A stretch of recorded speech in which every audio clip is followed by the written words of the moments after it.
শ্রদ্ধেয় রাইস আমার কোনোবাই অচিনাকি কৈছে, কোনোবাই মিয়া কৈছে, কোনোবাই সন্দেহজনক কৈছে। মনত সাহস ৰাখক, মনত সাহস ৰাখক, জেদ সৃষ্টি কৰক আৰু হিমন্ত বিশ্ব শৰ্মা ডাঙৰীয়াক অহা 10 বছৰত দেখুৱাই দিব লাগিব যে আপুনি সন্দেহজনক মিয়া অচিনাকি কোৱা ল'ৰাবোৰে আজি শিৱসাগৰৰ টিচি হৈ আছে, গুৱাহাটী ছেক্ৰেটাৰী অফিচত চাকৰি কৰি আছে, CMCৰ ভাল ডক্টৰ হৈছে, গুৱাহাটীত ভাল চাকৰি কৰি আছে, গুৱাহাটী মেট্ৰৰ ডিচি হৈছে। এই সংকল্প ধৰ্মীয় আৰু সংখ্যালঘু ৰাইজে ল'ব লাগিব। আজি ধৰ্মীয় আৰু ভাগিক সংখ্যালঘুৰ মাজত বিভাজন সৃষ্টি কৰি দিছে। আজি তেওঁলোককতো ছেকেণ্ড ক্লাছ চিটিজেন বনাব, এই কথাটো তেওঁলোকে সিদ্ধান্ত লৈ লৈছে। আমাকো ছেকেণ্ড ক্লাছ চিটিজেন বনাবৰ কাৰণে সিদ্ধান্ত লৈ আছে। যাৰ কাৰণে আমি শিক্ষিত হ'ব লাগিব। মই এই গৃহভূমিত মোৰ নিজৰ ঠাইত মই আহ্বান জনাইছো যে আমি শিক্ষিত নহ'লে আমি একো কৰিব নোৱাৰো। এই এন্ধাৰ ফালি পোহৰ আনিবৰ কাৰণে হ'লে আমি কলমৰ যুদ্ধ চলাব লাগিব, জেহাদ কৰিব লাগিব, জেহাদ নিশ্চিতভাৱে কৰিব লাগিব। আৰু সেই জেহাদ হ'ব শিক্ষাৰ জেহাদ, শিক্ষাৰ বিপ্লৱ। ই মাদ্ৰাসা শিক্ষাই হওক আৰু ই জেনেৰেল শিক্ষাই হওক, আমি শিক্ষিত হ'ব লাগিব। আমি জেনেৰেল শিক্ষা বা মাদ্ৰাসা শিক্ষা আমি ভালকে ল'বই লাগিব। হিমন্ত বিশ্ব শৰ্মাৰ মুখৰ জবাব আমি আত্মসমৰ্পণ কৰিলে নহ'ব। আমি আত্মসমৰ্পণ কৰা জাতি নহয়।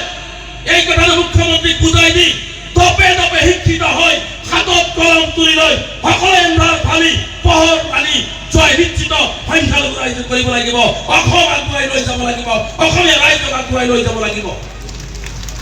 আজি সমাজত যি ধৰণে হিন্দু মুছলমানৰ মাজত ভাগ কৰিছে, যি ধৰণে হিংসা বিদ্বেষ আৰু ঘৃণা সৃষ্টি কৰিব বিচাৰিছে, আমি মুছলমানসকলে শদিয়াৰ পৰা ধুবুৰীলৈকে পণ ল'ব লাগিব। হিমন্ত বিশ্ব শৰ্মা ডাঙৰীয়া হিন্দু মুছলমান ভাগ কৰিব আৰু আমি হিন্দু মুছলমান সমন্বয়েৰে অসম আগবঢ়াই লৈ যাম। এই সংকল্প ধৰ্মীয় সংখ্যালঘু ৰাইজে ল'ব লাগিব। মই শেষৰটো ভাগত সমগ্ৰ অসমৰ ধৰ্মীয় সংখ্যালঘুক আহ্বান জনাইছো, তেওঁ যিমানে ঘৃণাৰ দোকান খুলিব আমি সিমানেই মৰমৰ দোকান খুলিম, সিমানেই ভাতৃত্ববোধৰ দোকান খুলিম, সিমানেই শংকৰদেৱ গুৰুজনা, মাধৱদেৱ গুৰুজনা, আজান পিছক গুৰুজনাৰ সেই আদৰ্শৰ অসম আমি পুনৰাই ঘূৰাই আনিম। এই সংকল্প ধৰ্মীয় সংখ্যালঘু ৰাইজে ল'ব লাগিব। হিমন্ত বিশ্ব শৰ্মা ডাঙৰীয়া এনেকুৱা এজন নেতা, কোনো ধৰ্মীয় সংখ্যালঘু কেতিয়াও ভাল নাপায়, কোনো ধৰ্মীয় সংখ্যালঘু কেতিয়াও ভাল নাপায়। খিলঞ্জীয়া চাৰ্টিফিকেট দিয়া আমাৰ যিসকল সংখ্যালঘু ভাই আছিল তেওঁলোকক দিছে কি?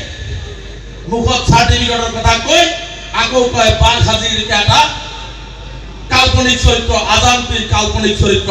মাননীয় হিমন্ত বিশ্ব শৰ্মা ডাঙৰীয়া বাঘ হাজৰিকা আছিল, আছে আৰু ভৱিষ্যতলৈকে থাকিব। আজান পীৰ সাহেব আছিল, আছে আৰু ভৱিষ্যতলৈকে প্ৰজন্ম প্ৰজন্ম অসমৰ অসমীয়া ৰাইজৰ মাজত ধৰ্মীয় সংখ্যালঘুৰ মাজত থাকিব। আপুনি যিমানেই নস্বাত কৰিব নিবিচাৰক, আপুনি নস্বাত কৰিব নোৱাৰে।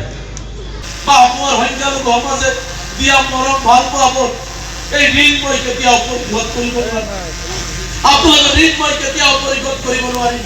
কিন্তু কেৱল মাত্ৰ এটা কথা আপোনালোকক প্ৰতিশ্ৰুতি দিছো, মই এই অঞ্চলৰ স্থানীয়